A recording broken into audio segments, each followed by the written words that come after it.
출애굽기 15장 22절에서 27절까지 말씀 함께 보시겠습니다.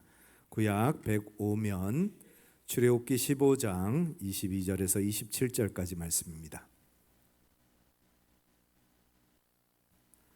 찾으셨으면 우리 한 목소리로 같이 읽겠습니다.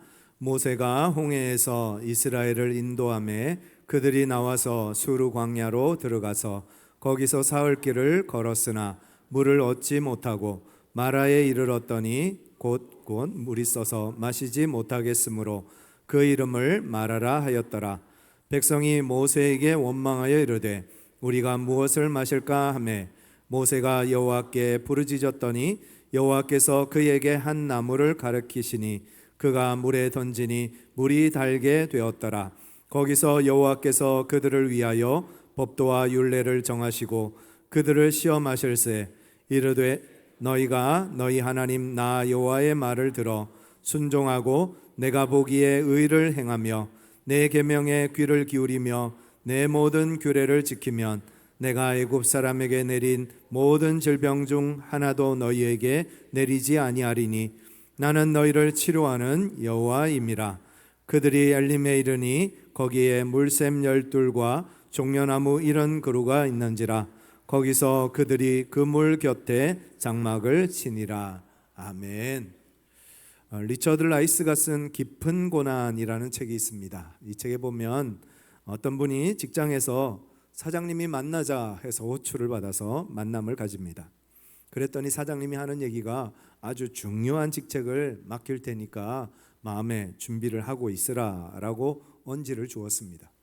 그래서 이제야 회사가 나를 알아주는구나 하고 기뻐하기도 하고 얼마나 중요한 직책을 맡겨줄까 기대하기도 하고 또 잘할 수 있을까 하는 그런 걱정도 했다고 합니다. 그렇게 인사발령을 기다리고 있는데 인사발령 적힌 편지가 도착을 했습니다. 그런데 그 편지를 열어보는 순간 적잖은 실망을 합니다. 승진을 하기는 했는데 사장님이 원래 말했던 그 자리가 아닌 겁니다. 아마 이사회에서 다른 사람을 이제 물망에 올리고 그 사람에게 직책을 준 것이 아닌가 그렇게 추측을 하게 되었습니다. 너무도 실망이 되고 또 한편으로는 배신감도 들고 또 나를 이런 식으로 대한단 말이지 하면서 분노하기도 하고 대체 누가 내 자리를 차지했어 하면서 질투하는 마음도 생기더랍니다. 그리고 다음 주에 이제 무거운 마음으로 회사에 출근을 했습니다. 그런데 놀라운 것을 발견했습니다. 원래 자기가 가려고 했던 그 자리에 다른 사람이 앉은 것은 당연한 것이고요. 그런데 그 사람이 그 자리에 앉아서 얼마나 탁월하게 일을 잘하는지 내가 했다면 저렇게 할 수 있을까 싶을 정도로 너무 감탄이 나올 정도로 일을 잘하는 겁니다. 그러면서 드는 생각이 만약에 내가 저 자리에 갔으면 내가 잘할 수 있었을까? 만약에 내가 저 사람처럼 잘 해내지 못했다면 사람들이 나에게 무슨 소리를 했을까? 내가 무슨 말을 들었을까? 또 얼마나 나 스스로 나 자신을 자책하고 나 자신이 비참하게 느껴지는 그런 시간이 되었을까? 그리고 그렇게 전전긍긍하다가 결국은 나 스스로 쓰러져 지치고 말았지 않았을까 하는 생각을 하게 되어졌습니다. 그러니까 오히려 그 자리에 이르지 않은 것이 감사가 되더라는 겁니다. 우리가 살다 보면 우리가 원하는 대로 우리가 뜻하는 대로 일이 안 될 때가 있습니다. 내가 원하는 대로 모든 것이 이루어지지 않고 내가 바라는 대로 일이 성취되지 않을 때가 있습니다. 그럴 때 우리에게 필요한 것은 무엇이냐? 모든 상황 속에서 합력하여 선을 이루시는 하나님을 믿는 것입니다. 우리 하나님이 우리에게 가장 좋은 길, 가장 선한 길로 나를 인도해 가신다 하는 이 믿음만 있다면 그 어떤 어려움도 이겨내고 그 어떤 고난도 극복해낼 수 있을 줄 믿습니다.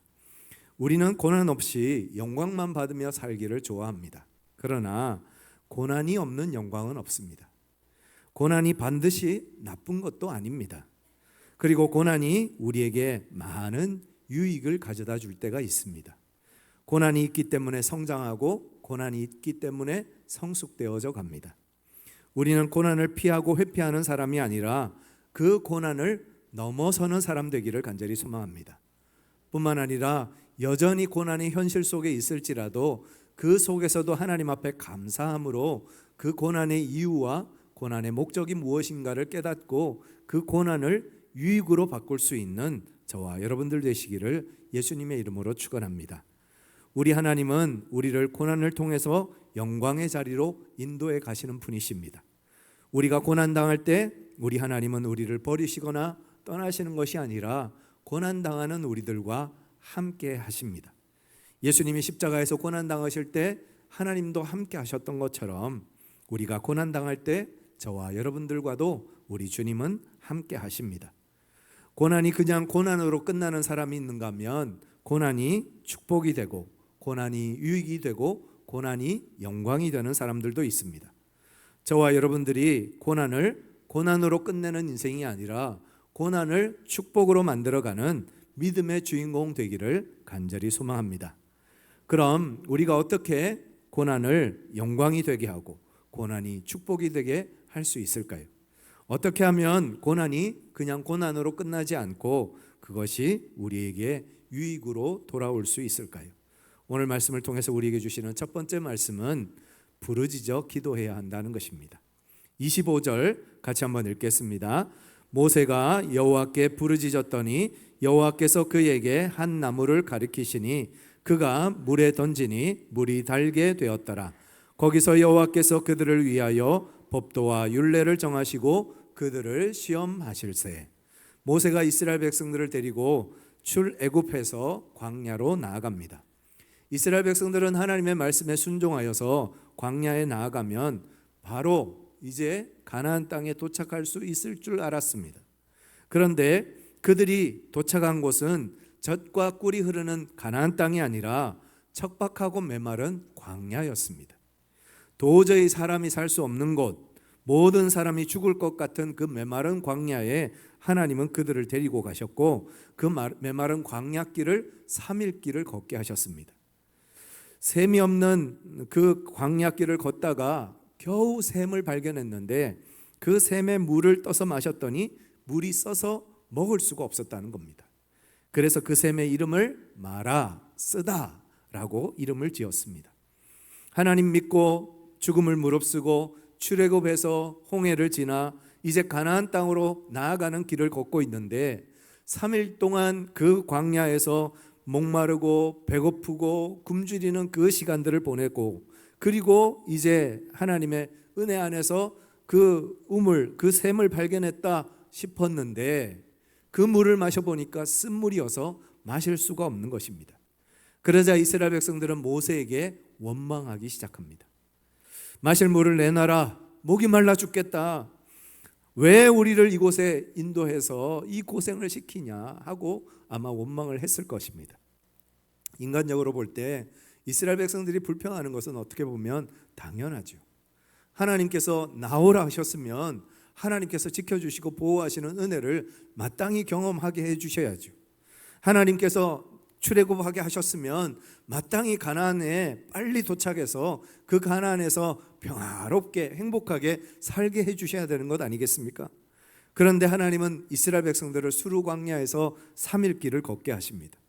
풀 한 폭이 나무 한 그루 없는 그 메마른 광야에서 배고픔과 굶주림과 목마름 속에서 고통의 시간 3일 길을 걷게 하십니다.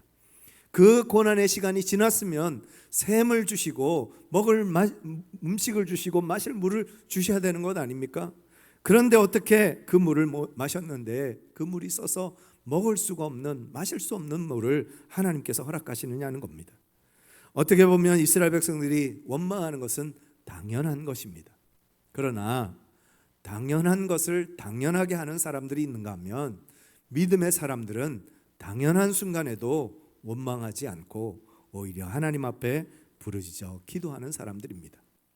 고난을 만났지만, 어려움이 우리에게 찾아왔지만 그 고난과 어려움 때문에 하나님을 원망하는 것이 아니라 하나님 앞에 부르짖어 기도하는 사람이 바로 믿음의 사람들입니다.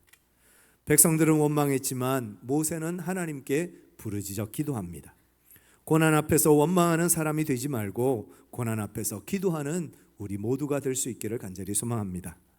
똑같은 고난을 만나도 어떤 사람은 원망하고 불평합니다. 그러나 똑같은 고난의 현장 속에서도 어떤 사람은 하나님 앞에 엎드려 부르짖어 기도합니다. 그 차이는 결국 믿음의 차이일 것입니다. 하나님께서 나를 이 고난에서 건져주시고 이 고통에서 구원해 주실 것을 믿는 믿음의 사람들은 아무리 힘들고 어려운 상황 속에서도 하나님 앞에 엎드려 기도하는 믿음의 선택을 하게 될 줄 믿습니다. 그렇게 모세가 하나님 앞에 기도하자 하나님께서 어떻게 하십니까? 한 나무를 가리키시고 그 나무의 가지를 잘라 물에 던졌더니 쓴물이 단물이 되게 하셨습니다. 불평과 원망은 아무것도 해결해 주지 못했지만 믿음으로 주님 앞에 엎드려 기도했을 때 하나님께서 문제를 해결해 주시는 은혜를 더하여 주시옵소서. 부르짖는 기도를 통하여서 고난이 축복이 되고, 부르짖는 기도를 통하여서 고난이 영광이 되고, 부르짖는 기도를 통하여서 그 고난이 유익이 되는 그 은혜를 누리는 삶을 살아가시는 여러분 모두가 되시기를 예수님의 이름으로 축원합니다. 시편 22편에 보면 다윗이 이렇게 부르짖습니다. 같이 한번 읽어보실까요? 내 하나님이여, 내 하나님이여, 어찌 나를 버리셨나이까? 어찌 나를 멀리하여 돕지 아니하오시며 내 신음소리를 듣지 아니하시나이까? 내 하나님이여, 내가 낮에도 부르짖고 밤에도 잠잠하지 아니하오나 응답하지 아니하시나이다. 다윗이 무슨 일이 있었는지는 모르지만 정말 탄식함으로 주님 앞에 기도합니다. 하나님 나를 도와주시고 하나님 나를 버리지 마옵소서. 하나님 나를 지켜주시옵소서. 하나님 나와 함께하여 주셔서 이 고난 속에서, 이 어둠 속에서 나를 구원하여 주시옵소서. 그렇게 주님 앞에 부르짖어 기도합니다. 그런데 참 이상한 것이 같은 본문 23절에 보면 전혀 다른 고백을 다윗이 하고 있습니다. 23절 같이 한번 읽겠습니다. 여호와를 두려워하는 너희여, 그를 찬송할지어다. 야곱의 모든 자손이여, 그에게 영광을 돌릴지어다. 너희 이스라엘의 모든 자손이여, 그를 경외할지어다. 방금 나의 하나님 어찌하여 나를 버리십니까? 왜 나를 도와주지 않으십니까? 왜 나를 이 고난 속에 내버려 두십니까? 그렇게 하나님 앞에 부르짖어 기도하던 그 다윗이 갑자기 사람들에게 여러분이여 하나님을 찬송합시다. 여러분이여 하나님 앞에 영광을 돌립시다. 여러분이여 하나님을 경외하는 삶을 삽시다. 어떻게 이렇게 고백이 달라질 수 있었느냐는 거죠. 그 이유는 단 하나, 그 고난 속에서 하나님을 만났기 때문입니다. 여러분, 우리는 언제 하나님을 만나나요? 평안하고 행복할 때, 좋을 때 하나님을 만날 수도 있지만 고난 가운데, 정말 고통 가운데, 절망 가운데 우리 하나님을 깊이 만날 수 있는 기회가 됩니다. 저와 여러분들이 그 고난 속에서도 주님 만날 수 있기를 간절히 원합니다. 주님 만나면 그 고난이 더 이상 고난이 아니고 영광의 기회가 되는 것을 깨닫게 하십니다. 그 고난을 통해서 하나님은 더 좋은 것을 준비하시고 더 귀한 것을 우리에게 허락하여 주십니다. 고난이 없는 축복은 없습니다. 고난이 없는 영광도 없습니다. 십자가 없이는 부활도 없었습니다. 하나님께서 우리에게 은혜 주시고 그 하나님의 축복을 주실 때까지 고난 속에서도 인내하고 주님을 바라보며 나아가는 저와 여러분들 되시기를 예수님의 이름으로 축원합니다. 그럴 때 우리의 고난이 축복이 되고 고난이 영광이 되고 고난이 유익이 되는 기적의 주인공으로 저와 여러분들을 사용해 주실 것입니다. 두 번째로 하나님의 말씀에 순종해야 합니다. 26절 같이 한번 읽겠습니다. 이르시되 너희가 너희 하나님 나 여호와의 말을 들어 순종하고 내가 보기에 의를 행하며 내 계명에 귀를 기울이며 내 모든 규례를 지키면 내가 애굽 사람에게 내린 모든 질병 중 하나도 너희에게 내리지 아니하리니 나는 너희를 치료하는 여호와임이라.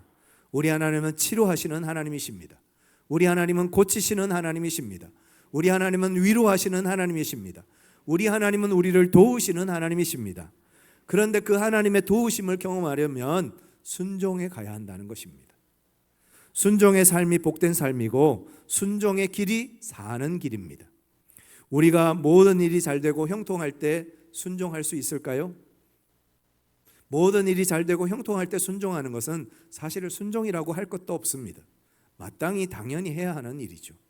그러나 일이 안 되고 어렵고 고통스럽고 내가 계획하는 대로 내가 원하는 대로 모든 것들이 풀어지지 않는 그때에 순종할 수 있는 것, 그 어려운 순종이 진짜 순종이라는 것입니다. 우리가 행복할 때, 모든 일이 잘 될 때는 누구나 순종할 수 있습니다. 그러나 안 되고 어렵고 힘들고 아프고 괴롭고 외롭고 고통스러운 그 순간에도 하나님 앞에 순종할 수 있을 때 그 순종을 하나님은 기뻐하시고 더 좋은 은혜로, 더 좋은 축복으로 우리에게 갚아주시는 분이십니다. 메마른 광야를 만나고 인생의 쓴물을 마시고 죽음의 고비를 넘겨가는 순간이 있을지라도 하나님의 말씀을 붙잡고 믿음으로 걸어가면 하나님의 약속의 때, 하나님의 은혜의 때 하나님은 가장 좋은 것으로 우리에게 더하여 주십니다. 수르 광야에서 3일 길은 애굽에서 보낸 3년과 같은 고통의 세월이었을 것입니다. 한 번도 경험해 보지 않은 그런 목마름과 배고픔을 이스라엘 백성들은 경험하면서 얼마나 힘들고 어려웠을까요? 하나님이 그 힘들고 어려운 걸 모르셨을까요? 그럼에도 불구하고 하나님은 이스라엘 백성들을 시험해 보시는 겁니다. 그들이 그 가운데서도 하나님 앞에 원망하는지, 아니면 그 고통 가운데서도 하나님 앞에 감사하며 기도하는지 하나님은 테스트하고 계시는 겁니다. 때때로 하나님께서 우리에게 고난 주시는 이유도 그 고난 가운데 우리가 어떻게 반응하는지를 하나님께서 시험하시는 겁니다. 여러분들이 고난당할 때 원망하고 불평하기보다 하나님 앞에 엎드려 기도할 때 하나님은 그 기도를 들으시고 그 부르짖는 간구에 응답하십니다. 출애굽기 15장 1절부터 18절까지는 모세의 노래가 나옵니다. 홍해를 마른 땅 건너듯 건너게 하시고 애굽의 군대를 수장시킨 위대하신 하나님을 찬양합니다. 그리고 19절부터 21절까지는 모세의 누이 선지자 미리암이 노래를 부릅니다. 손에 소고를 들고 춤을 추며 하나님을 찬송합니다. 하나님의 영원하고 위대하신 그 위대하심을 찬송하는 노래를 불러드립니다. 그리고 그 다음 오늘 본문 말씀 마라의 샘 이야기가 나옵니다. 모든 일이 잘 됐습니다. 홍해의 기적을 경험했습니다. 하나님께서 여기까지 지금까지 인도해 오셨습니다. 그런데 막상 닥친 현실은 굶주림과 배고픔과 목마름과 그 마라의 쓴물이더라는 거예요. 그 고난의 현실이더라는 거죠. 그 가운데서도 너희는 감사할 수 있느냐? 그 가운데서도 너희는 순종할 수 있느냐? 그 가운데서도 너희는 나를 믿겠느냐? 라고 이스라엘 백성들에게 물으시는 겁니다. 마찬가지로 우리에게도 고난의 순간 속에서 하나님은 우리에게 질문하십니다. 그 고난 속에서도 나를 믿겠느냐? 그 고난 속에서도 나를 의지하겠느냐? 그 고난 속에서도 나를 믿고 따르겠느냐? 주님께서 물으십니다. 그 물음에 아멘으로 화답하는 우리 모두가 되기를 간절히 소망합니다.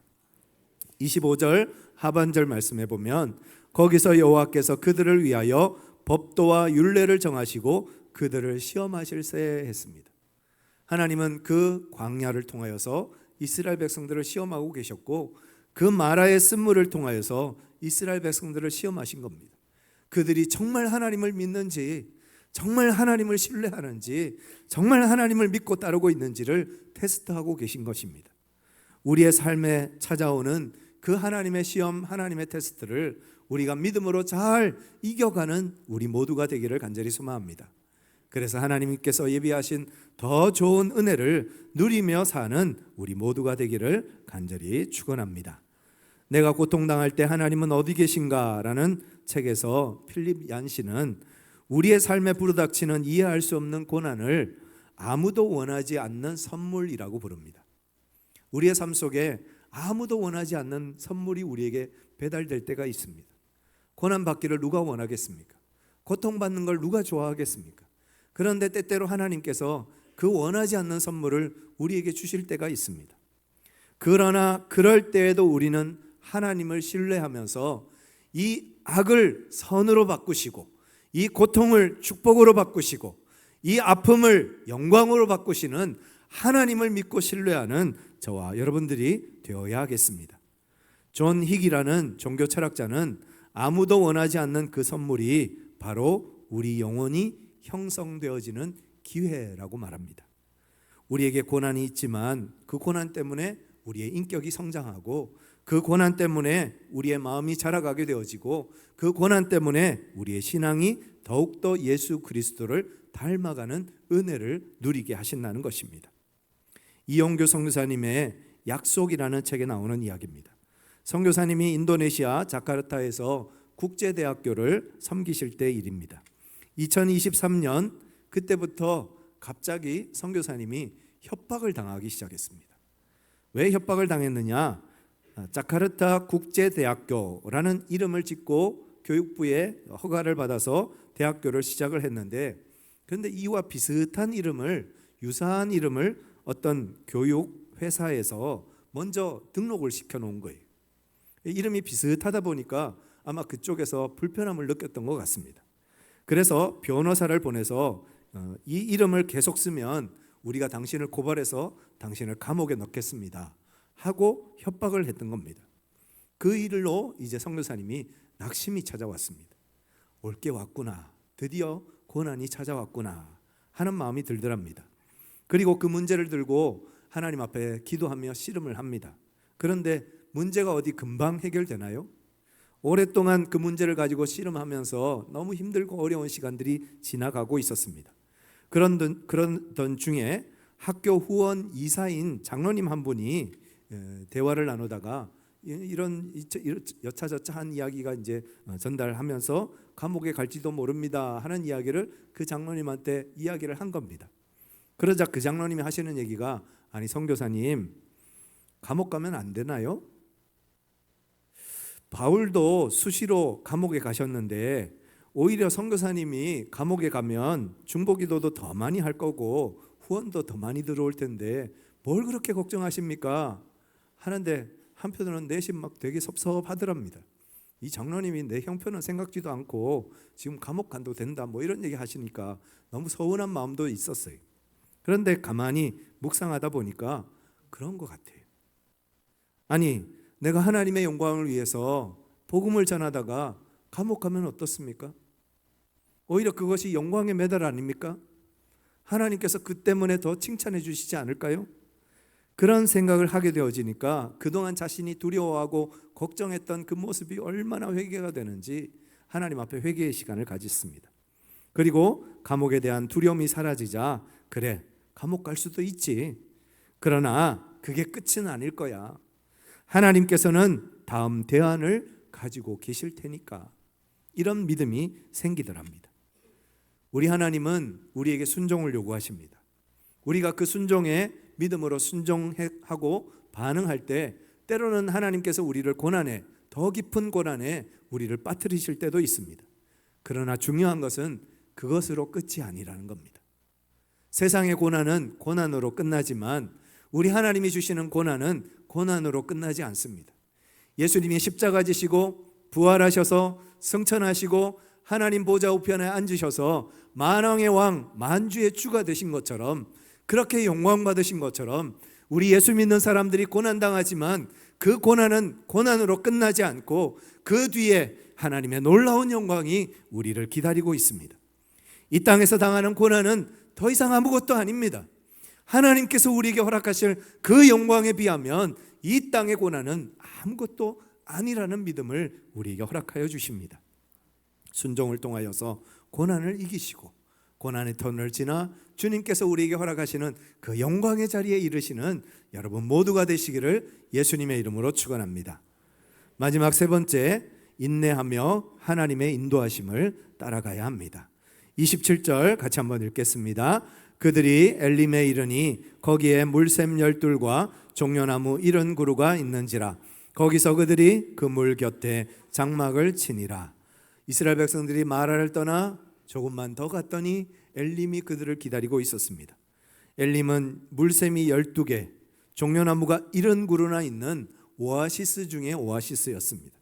하나님은 이미 엘림을 준비해 놓으시고 마라에서 이스라엘 백성들을 테스트하셨던 겁니다.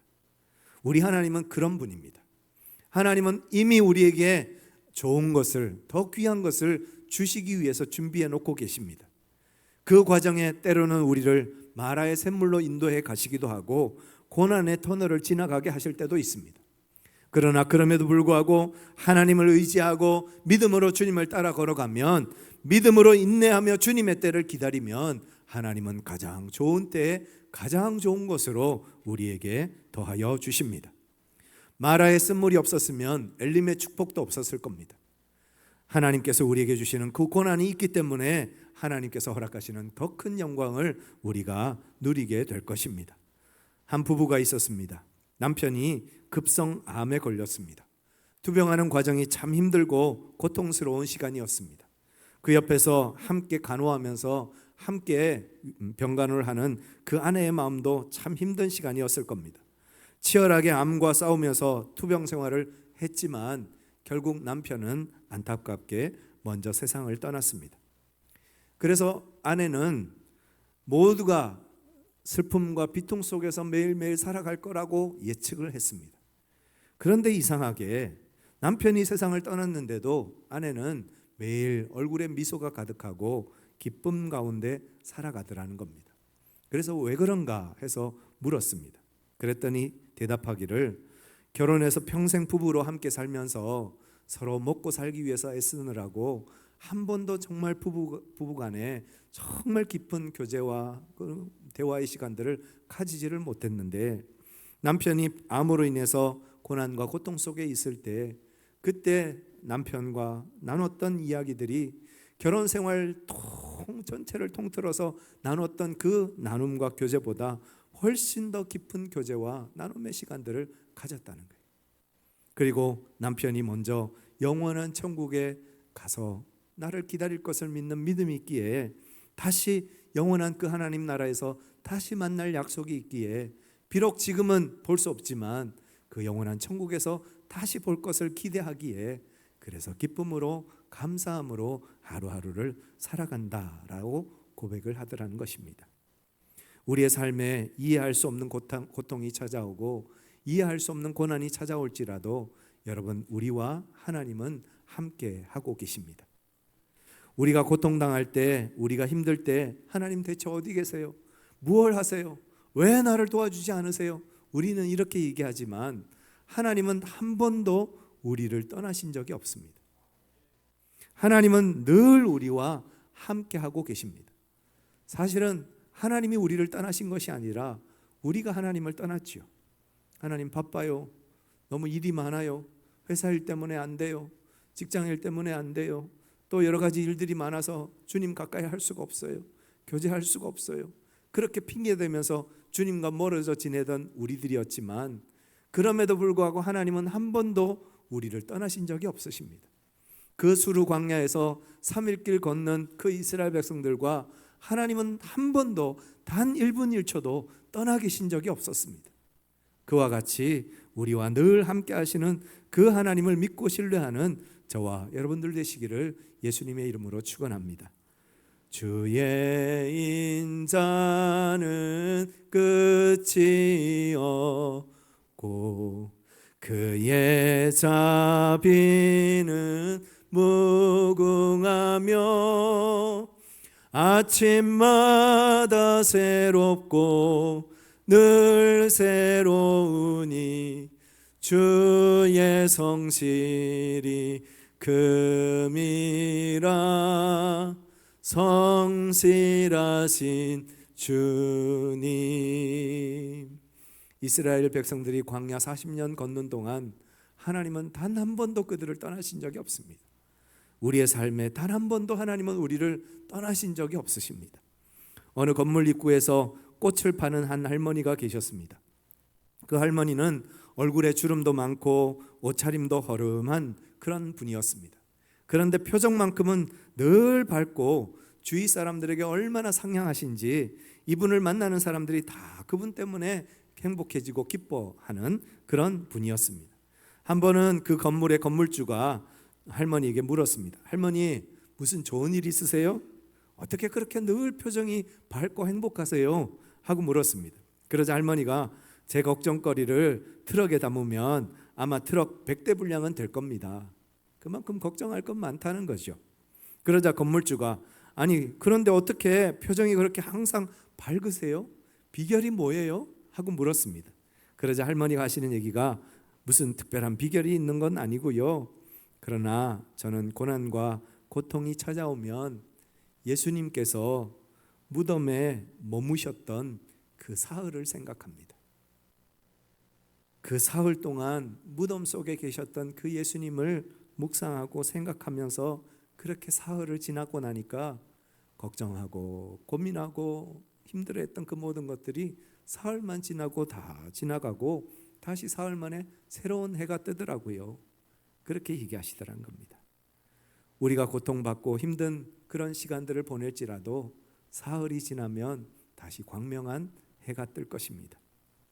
자연히 우리의 문제와 고통이 사라지고 다시 하나님 주시는 기쁨으로 살아가게 하시는 날들을 하나님께서 우리에게 허락해 주십니다. 이제 예수님의 십자가 고난을 묵상하는 사순절이 시작됩니다. 힘들고 어려울 때마다 예수님의 십자가 바라보는 저와 여러분들 되시기를 간절히 축원합니다. 고난과 고통 속에서 예수님이 머물러 계셨던 그 무덤 속을 묵상하면서 그 어려움과 고통을 이겨내며 인내하며 주님과 동행하는 삶을 살아가시는 여러분 모두가 되시기를 예수 그리스도의 이름으로 간절히 축복합니다. 함께 기도하시겠습니다. 하나님, 우리에게 찾아오는 고난이 유익이 되게 하시고 그 고난이 영광이 되게 하여 주옵소서. 그러기 위해서 부르짖어 기도하게 하시고 말씀에 순종하며 살게 하시고 주님의 때를 기다리며 인내하는 우리 모두가 되게 하여 주시옵소서. 우리 함께 기도하시겠습니다. 사랑과 은혜가 충만하신 아버지 하나님, 오늘도 주님의 귀한 말씀 우리에게 허락하여 주심을 감사합니다. 세상 살면서 수많은 어려움과 고난과 고통을 겪으면서 살아갑니다. 그럴 때마다 예수님 십자가 바라보게 하시고 예수님의 그 무덤을 묵상하며 살아가는 저희들 되게 하여 주옵소서. 그 무덤에서 일어나셔서 부활하시고 승리하신 예수 그리스도 그 놀라운 영광을 우리가 바라보면서 믿음으로 인내하고 믿음으로 견디며 믿음으로 참아내며 믿음으로 승리하는 삶을 살아가는 주의 거룩한 백성들, 주의 자녀들 다 될 수 있도록 하나님께서 함께하여 주시옵소서. 사랑과 은혜가 충만하신 아버지 하나님, 고난 가운데 있을지라도 어려움 가운데 있을지라도 주님 바라보며 주님 십자가 바라보며 이겨내고 승리하는 저희들 되게 하여 주옵소서. 하나님, 그 고난 속에서 부르짖어 기도하게 하여 주시고 그럼에도 불구하고 하나님의 말씀에 순종하게 하시고 인내함으로 주님의 때를 기다리며 주님을 따라 걸어가는 믿음의 삶, 은혜의 삶을 살아가는 저희 모두가 될 수 있도록 하나님께서 함께하여 주시옵소서. 우리 구주 예수 그리스도의 이름으로 간절히 기도드리옵나이다. 아멘. 다 같이 일어나셔서 찬양하시겠습니다.